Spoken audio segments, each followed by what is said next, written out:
La prédication de Pierre nous offre un exemple remarquable de ce qu'est toute prédication inspirée par le Saint-Esprit.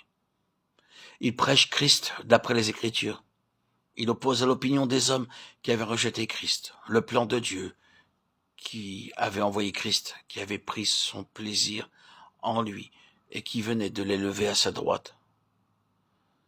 Toute prédication dictée par l'Esprit ressemblera à celle de Pierre. L'Esprit est l'Esprit de Christ, l'Esprit de sa vie individuelle, qui vient prendre possession de notre individualité et rendre témoignage à notre esprit de ce que Christ nous a acquis. L'Esprit nous est envoyé, tout exposé, pour continuer l'œuvre que Christ avait commencée sur la terre, pour mener les pécheurs à recevoir sa rédemption et sa vie. Il ne pourrait en être autrement. Toujours l'Esprit rend témoignage de Christ. C'est déjà ce qu'il avait fait dans les Écritures. À présent, il continue à le faire dans le cœur du croyant. Le témoignage du croyant sera donc toujours conforme aux Écritures. L'Esprit en Christ, l'Esprit dans les Écritures, l'Esprit dans l'Église. Tant que ces trois cordons s'uniront pour former une même corde, nul ne pourra la rompre. L'effet de cette prédication est merveilleux et pourtant il ne dépasse pas ce qu'on devait en attendre. La présence toute puissante de Jésus est un fait si certain pour les disciples. La vertu d'en haut anime tellement Pierre.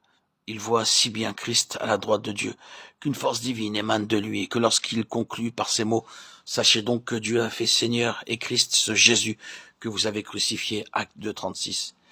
Des milliers touchés de componction reconnaissent le crucifié pour leur sauveur.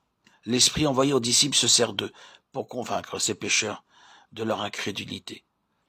Ils écoutent l'appel à la repentance, ils croient, eux aussi reçoivent le don du Saint-Esprit. Christ fait ainsi par ses disciples les œuvres plus grandes qu'il leur avait promises. Jean 14:12.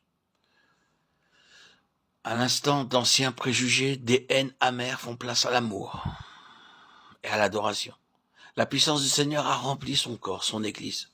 Il s'est servi d'elle pour vaincre et pour sauver. La Pentecôte est la glorieuse aurore de ce jour-là. Elle est le premier de ces jours-là.